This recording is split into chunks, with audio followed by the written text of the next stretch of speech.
வணக்கம் மக்களே, welcome to Nila's ஒரு யூடியூப் சேனல். நம்ம வீடியோக்குள்ளே போகிறதுக்கு முன்னாடி நம்ம சேனலை லைக் பண்ணுங்கள், சப்ஸ்கிரைப் பண்ணுங்கள், மறக்காம அந்த பெல் ஐக்கானை டச் பண்ணுங்கள். ஹாய் ஆல், இன்றைக்கி நம்ம பார்க்க போகிற ரெசிபி என்னென்னு பார்த்தீங்கன்னா எவர் கிரீன் ரெசிபிங்க, ராகி களி. எப்படி செய்யலான்னு பார்க்கலாமா? இது ரொம்ப ஈஸியான மெத்தடுங்க. 1க்கு 2, 1 கப் மாவுக்கு 2 கப் தண்ணி. பார்த்தீங்களா, நான் வந்து 1.5 கப் மாவு எடுக்க போகிறேன்.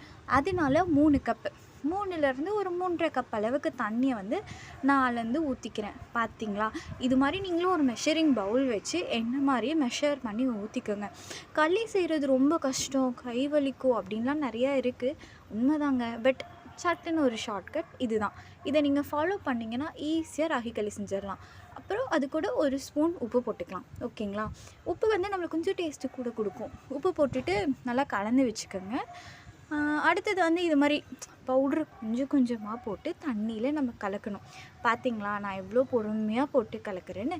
அதே மாதிரி கொஞ்சம் கொஞ்சமாக எடுத்ததுமே போட்டிங்கன்னா அது ஃபுல்லாக கட்டி கட்டியாக ஆகிடும். அப்போ வந்து கலக்கிலே நம்ம கட்டி கட்டியாக கலந்தால் களி வந்து நம்மளுக்கு நல்லா வராது. ஸோ இது மாதிரி பொறுமையாக பார்த்திங்களா நான் எப்படி கலந்துருக்கேன்னு. உங்கள்கிட்ட பீட்டர் இருந்துச்சுன்னா நீங்கள் அதை வச்சு கூட நல்லா மிக்ஸ் பண்ணி விட்டுக்கலாம். நான் ஸ்பூன்லேயே தாங்க கலந்தேன். அடுத்தது ஒரு நல்ல அடிகனமான பாத்திரத்தை எடுத்துக்கோங்க. ஏன் அடிகனமான பாத்திரம்னா இது சீக்கிரம் பற்றி போயிடும். அதனால் இப்படி கையை விடாமல் மிதமான சூட்டில் வச்சு நல்லா அதை வந்து நம்ம கிண்டிகிட்டே இருக்கணும். இப்படி நம்ம நல்லா கிண்டுறப்ப தான் களி வரும். பார்த்திங்களா எப்படி ஆயிடுச்சுன்னு. இப்போ நான் இப்படி கலரியிலே எனக்கு கட்டி கட்டியாக வந்துச்சு. அப்போ அந்த டைம்லலாம் நான் என்ன பண்ணேன், அடுப்பு ரொம்ப ஸ்லோவாக வச்சுட்டு மறுபடியும் நல்லா கை விடாமல் கலந்துகிட்டே இருந்தேன். அப்படி நான் கலந்துட்டு இருந்தனால தான் எனக்கு களி வந்து நல்லா இருந்துச்சு.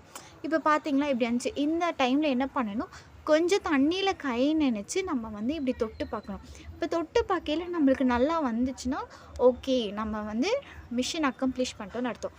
அடுத்தது ஒரு நல்ல அது எந்த அளவுக்கு பிடிக்குமோ அந்த அளவுக்கு ஒரு பாத்திரத்தில் மாற்றிக்கலாம். மாற்றிட்டு இது மாதிரி நம்ம அமுத்தி விட்டுக்கலாம். இதுதான் நான் சொன்னேன்ல ஒரு ஷார்ட்கட் இருக்குன்னு. அது என்னென்னு பார்த்தீங்கன்னா, இந்த அளவுக்கு ஆனதுக்கப்புறம் நம்ம வந்து அதை குக்கரில் வச்சு வேக வைக்க போகிறோம். ஸோ குக்கரில் இது மாதிரி கொஞ்சம் தண்ணி ஊற்றிட்டு அந்த நம்ம போட்டு வச்சுருக்கோம்ல அந்த பாத்திரத்தை உள்ளே வச்சு ஒரு தட்டு போட்டு மூடி நம்ம விசில் வைக்க போகிறோம். சரிங்களா, 1 விசில் 2 விசில் வச்சுக்கோங்க. ஏன்னா நான் வந்து 2 விசில் வச்சேன். ஸோ உங்களுக்கு எத்த முடியும். அப்படி கிண்டி எடுத்தால் நம்ம ராகி களி ரெடிங்க.